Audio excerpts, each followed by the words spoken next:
Saludarlo, Juan Pablo, bienvenido, gracias que estás aquí y nos permites conversar contigo de lo que ha ocurrido en este sexenio en la relación del Poder Judicial con el Poder Político y el momento que estamos viviendo ahora mismo con una reforma judicial que se pretende. Bienvenido al programa, magistrado, gracias por tomar la comunicación. Muchas gracias a ti, Carmen, muchas gracias por el espacio y por esta posibilidad de dialogar sobre un tema muy importante en esta coyuntura nacional. Me gustaría dividir la charla en estas dos partes. Mencioné que has tomado relevancia pública, que te convertiste en un juez muy incómodo al poder político y que tomaste resoluciones que incomodaron en alguna medida. Algunos estamos interpretando, o muchos estamos interpretando, que la decisión de López Obrador de impulsar o de empujar o de imponer una reforma judicial como la que está en ciernes, tiene que ver con el disgusto, el enojo, y algunos usamos la palabra venganza. Por resoluciones diversas. No sé si las tuyas o solo las tuyas y otras, porque también la Corte ha tomado resoluciones al respecto. ¿Qué dirías en tu balance de fin de sexenio de esta parte de la historia, de las motivaciones posibles del actual presidente de la República de impulsar una reforma judicial como la que está aquí? Sí, yo entiendo que hay en muchas ocasiones incomodidad por las decisiones que se adoptan en los tribunales. Normalmente nosotros cuando hacemos esta tarea servimos como árbitro entre un conflicto que se genera normalmente entre un ciudadano y el poder público. En este sentido, nosotros tenemos un reglamento para resolver este tipo de controversias y ese reglamento es la Constitución. Entiendo que en muchas ocasiones las resoluciones no puedan gustar, pero pues nadie duda que las reglas constitucionales de convivencia que pues eligieron para precisamente dirimir esas controversias están en la Constitución. Te pongo un caso, por ejemplo, la industria eléctrica, que tú le diste mucho seguimiento durante los últimos años. Se dice, bueno, es que los jueces defienden a las empresas privadas y los jueces no apoyan a las públicas y los jueces están del lado de las empresas extranjeras. Pero yo creo que nadie duda que en 2013, en diciembre de 2013, hubo una reforma que abrió al sector privado las distintas etapas o algunas etapas de la generación de energía eléctrica y que estas funcionaban en un régimen de competencia y de libre concurrencia. Cuando nosotros revisamos las normas, lo que vimos era que se daba un privilegio de alguna manera, a una central eléctrica estatal en relación con otras del sector privado. Esto en realidad no es que nosotros como jueces eligiéramos que esto sea lo más conveniente o no, sino que eran las reglas que estaban en la Constitución. Lo mismo que sucedió con la Guardia Nacional, lo mismo que sucedió con el padrón de telefonía, donde estábamos precisamente defendiendo los derechos de las personas, ¿no? Y analizándolos de un aspecto colectivo. Entiendo que esta función de contrapeso, que no oposición de los jueces a las decisiones tanto legislativas como políticas públicas, pues en muchas ocasiones, incomoda, pero es nuestra labor y además pues es la labor de cualquier tribunal constitucional en el mundo, precisamente servir como este contrapeso y proteger este núcleo duro de derechos humanos, de reglas constitucionales, pues que deben ser justamente la base que nos oriente. Yo veo que, estas decisiones en muchas ocasiones no gustaron, pero bueno, finalmente estábamos haciendo nuestro trabajo, no estábamos eligiendo la política pública, no nos estamos poniendo de un lado o de otro. Y bueno, pues esto, no sé si sea el antecedente, se habla mucho de esto sobre una posible reforma constitucional, pero bueno, pues creo que el peligro está precisamente en no ver las posibles afectaciones que esto tendría para el sistema de justicia en México de las siguientes décadas.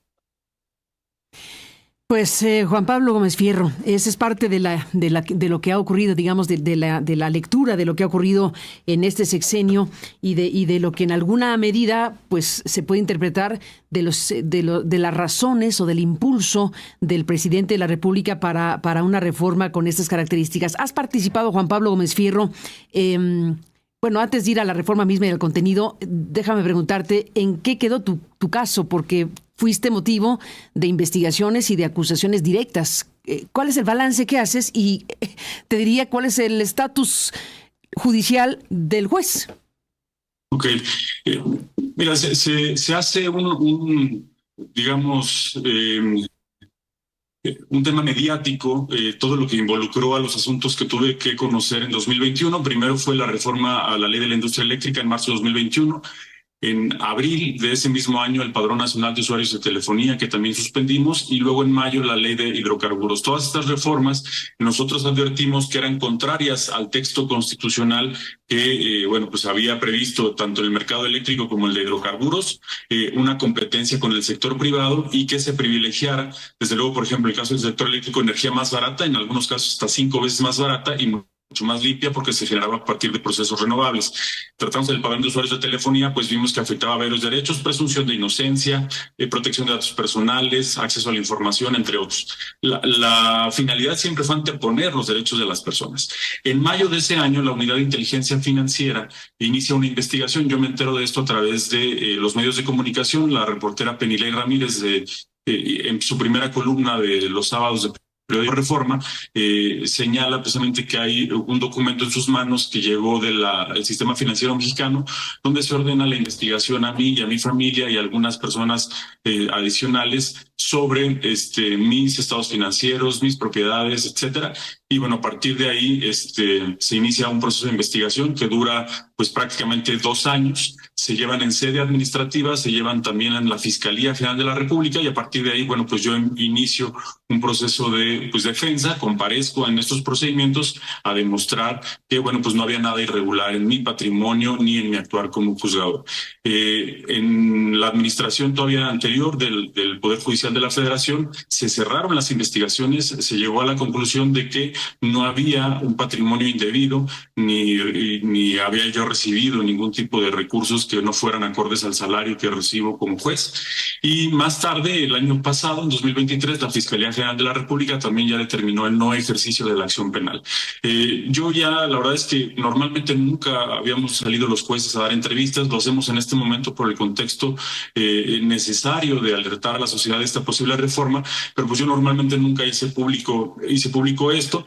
Y bueno, pues siempre el señalamiento es que los jueces corruptos, que los jueces que favorecen a otras empresas, a los extranjeros, pero pues esto en realidad no es así. Está documentado que, bueno, pues estábamos haciendo nuestro trabajo, ni más ni menos. Y tampoco entramos justamente a esta discusión pública porque nosotros siempre hemos considerado que nuestras decisiones hablan a través de las resoluciones. No salimos a defender públicamente la resolución ni a explicarla a los medios, sino simplemente esta es la sentencia, aquí están las consideraciones que yo sostuve para emitir fallos en este sentido, y la sentencia habla por sí sola. Pero bueno, en este contexto y a pregunta expresa, pues se me ha preguntado sobre cuál fue el estatus o el seguimiento que se dio a estas investigaciones, y bueno, pues todas concluyeron justamente en que no había ningún actuar irregular, como se había mencionado pues en muchas ocasiones, para pues de alguna manera pues deslegitimar a las decisiones, a las resoluciones. Es decir, bueno, como él es corrupto, sus decisiones no son válidas, cuando pues en realidad esto no quedó demostrado. ¿Eso no quedó demostrado y quedó cerrado judicialmente entonces? En realidad nunca se consignó una causa judicial esto ante un juez, sino que se cerró en la propia fiscalía. Había una carpeta de investigación y esta carpeta se cerró a partir del estudio de investigación que hicieron. Se llegó a la conclusión de que no era procedente el ejercicio de la acción penal, es decir, consignar ante un juez porque no había elementos para considerar que había un delito. Y en sede administrativa, donde se analizó la cuestión de responsabilidad administrativa y que eventualmente alguna responsabilidad por un tema patrimonial que yo hubiera tenido indebido, también se consideró por parte del Consejo de la Judicatura Federal que no había alguna irregularidad. De hecho, todavía en la administración anterior se me ratificó como juzgador federal, y bueno, todavía el año pasado concursé para un cargo para subir de juez a magistrado. Concursé, resulté vencedor en los concursos respectivos, y en el 1 de febrero de este año pues tuve el honor de protestar y de asumir el cargo como magistrado de circuito. Ciertamente, como bien lo dices, Juan Pablo Gómez Fierro, magistrado, no es usual que los jueces den entrevistas porque pues apelan a que hablan por sus sentencias, y esta idea en este momento, bueno, pues se ha trastocado por obvias razones, y en este momento los medios de comunicación tenemos la posibilidad de escuchar directamente a magistrados, a jueces, a ministros, a gente que está exponiendo públicamente sus inquietudes, preocupaciones. Tú mismo has participado en el análisis de la propia reforma, de la iniciativa enviada por el presidente de la República el pasado 5 de febrero febrero, has sido partícipe de esta discusión, y en una mañana como esta, donde estamos observando cómo trabajadores del Poder Judicial están bloqueando las entradas de la Cámara de Diputados. Vamos a ver qué tipo de sede alterna se puede dar para que los legisladores pues hagan el tema de la discusión legislativa para esta reforma. En fin, vamos a ver qué sucede hoy en la práctica, pero más allá de la resolución logística está la materia prima. En tu análisis de la reforma, ¿cuáles serían desde tu punto de vista los ejes principales de por qué decir no, como estás diciendo no tú y muchos otros, a una reforma como esta? Y yo decía más temprano, perdón que me alargue, citando a los jóvenes de la UNAM y de los universitarios que están también manifestándose al respecto. Reforma judicial sí, pero no así. ¿Qué dice un magistrado con tu trayectoria, tu experiencia de esta reforma y los ejes principales? ¿Por qué decirle no a lo que quiere López Obrador? Gracias, Carmen. Mira, la reforma judicial, como está contenida, tiene una gran cantidad de aspectos que son destacables. Desde luego, pues sustituir a la Suprema Corte, cambiar a un órgano de administración judicial, crear un tribunal de disciplina, algunas modificaciones sustanciales al juicio de amparo, como lo conocemos, que en realidad lo debilitan como instrumento de protección de derechos humanos. Pero creo que hay un punto central, que es en el que más nos hemos enfocado, porque además de que todos son preocupantes, yo creo que de todos es el que resulta más preocupante, y es el que tiene que ver con la elección popular de juzgadoras y juzgadores. ¿Y por qué es el más preocupante? Porque durante los últimos 30 años, el Estado mexicano ha apostado por un sistema de carrera judicial, es decir, que busca que cuando tú vas a nombrar a un juez o un magistrado, busques que sea la persona que tiene más capacidad, porque ha demostrado con base en el mérito, con base en el esfuerzo, con base en la experiencia, que tiene las credenciales necesarias para ser juzgador federal. Normalmente quienes estamos en la carrera judicial, yo empecé a los 18 años en la carrera judicial, hoy tengo 40 años y estos últimos 22 he recorrido toda la carrera judicial en cada una de sus etapas. Vas subiendo a partir del mérito y del esfuerzo, vas presentando exámenes de conocimientos, vas adquiriendo destrezas y habilidades en los tribunales, y eso te va permitiendo ir conociendo cómo funciona y teniendo esta experiencia.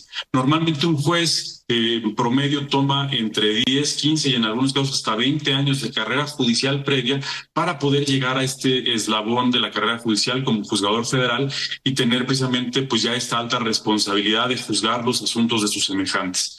Entonces esta carrera pues, pone en el centro el mérito y la capacidad.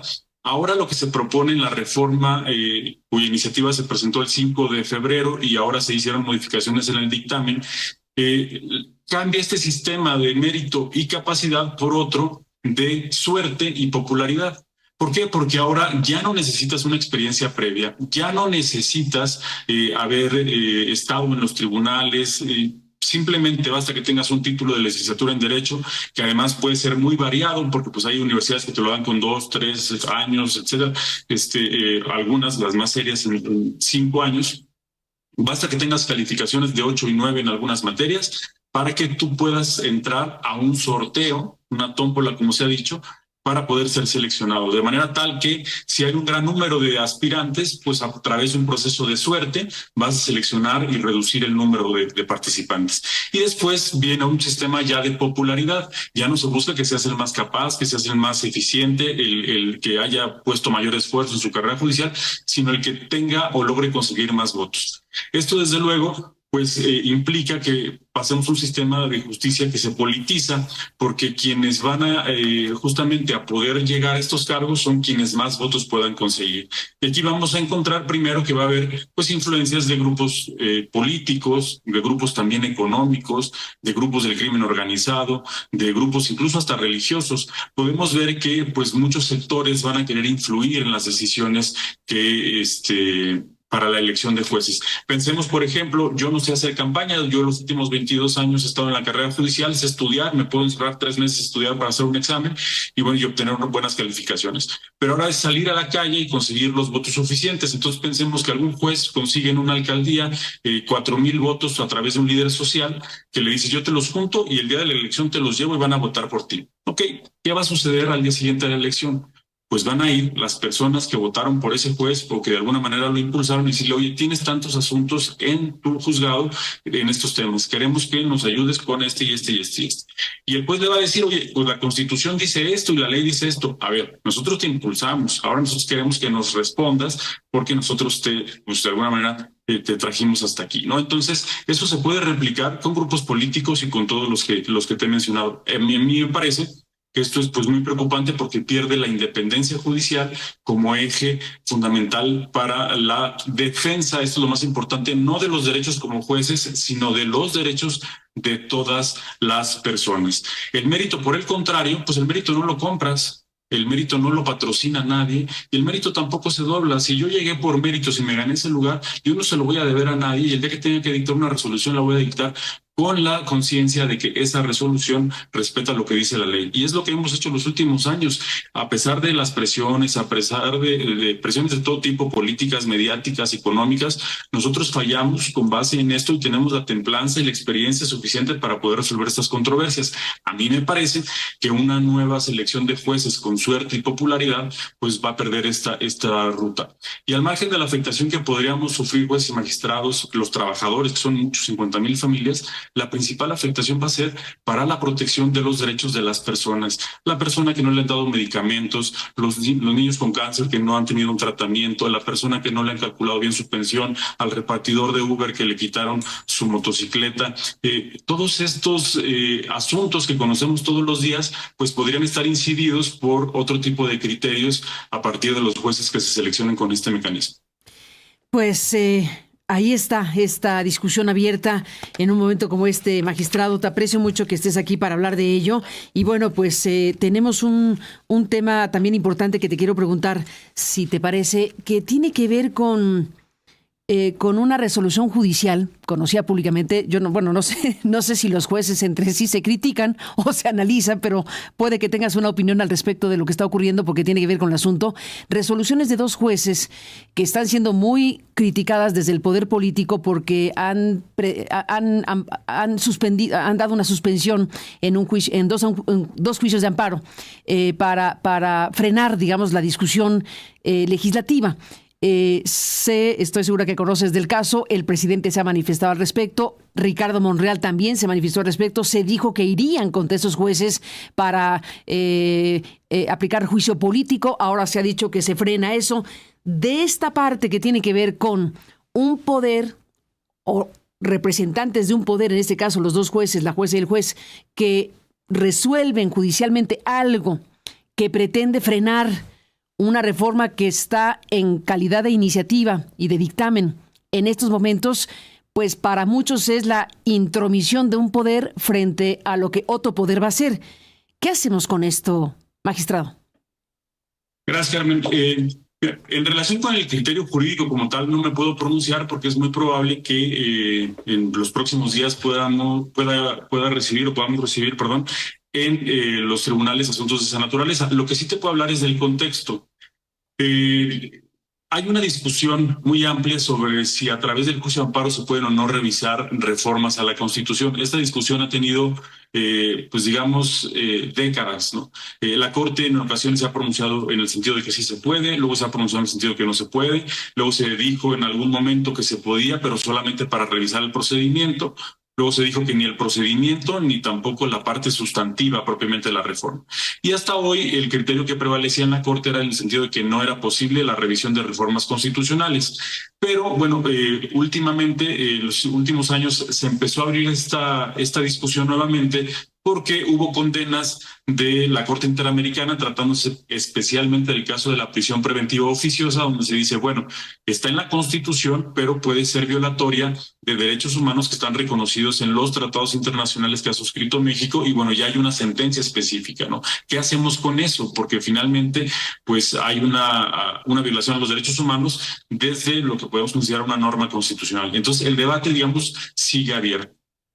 Ahora, lo que en estos 2 casos que se han comentado públicamente, ha pasado es que no se está revisando todavía el proceso de reforma constitucional final, o es decir, el producto final de la reforma. Estamos todavía en un procedimiento legislativo que inició con una iniciativa que luego se dictaminó y que va a pasar a discusión, entre otras cosas, para terminar propiamente con la aprobación, que sería pasar por el Senado y luego por las legislaturas locales.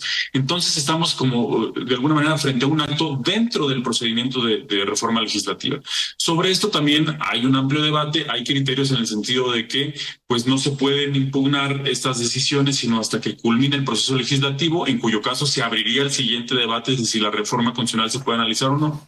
Y hay otros en el sentido de que en ciertos casos sí se pueden analizar estos actos, digamos, procesales o con que forman parte del procedimiento legislativo. El debate es nutrido, el debate es, pues digamos, muy antiguo en este sentido. Te decía, no me puedo pronunciar sobre si se puede o no revisar. Lo que sí estoy seguro es que en casos como este, donde hay una parte que no está conforme con una decisión, pues tiene a su alcance un recurso. Si los jueces o las jueces en este caso se equivocaron, pues afortunadamente tienen un recurso a su alcance que pueden interponer para que un tribunal resuelva y decida si la resolución que se adoptó en uno u otro sentido se encuentra pegada a derecho. Entonces me parece que la vía precisamente que se debe seguir es la vía institucional que se ha previsto en la ley para ello, que es un recurso, en estos casos, un recurso de queja contra el auto que concedió una suspensión provisional. Ese es el mecanismo. Se hablaba de un juicio político que después quedó, me parece, en suspenso o pausa, como se dijo ayer. Sobre esto también hablé ayer en el sentido de que hay criterios de la Corte que las decisiones jurisdiccionales pues no son susceptibles de generar una responsabilidad política. Y también, pues en materia penal veo complicado que una decisión jurisdiccional por sí misma pues genere algún tipo penal, pero bueno, eso ya estará desde luego en la cancha de los jueces que eventualmente conocieran de esto, pero yo lo veo cuesta arriba. Pero en realidad este es el debate. Y creo que bueno, finalmente estamos frente a un conflicto que tiene una naturaleza política y no jurídica en estricto sentido. Pues, magistrado Juan Pablo Gómez Fierro, magistrado de circuito, gracias por esta conversación. Seguiremos hablando. Este es un momento clave, como decíamos, para México, y te aprecio mucho que estés aquí esta mañana. Gracias por estar aquí y hasta la próxima. Al contrario, Carmen, gracias a ti, gracias también a tu auditorio y también muchas gracias por el espacio. Al contrario, gracias por estar aquí esta mañana, Juan Pablo, y seguiremos hablando del tema, por supuesto.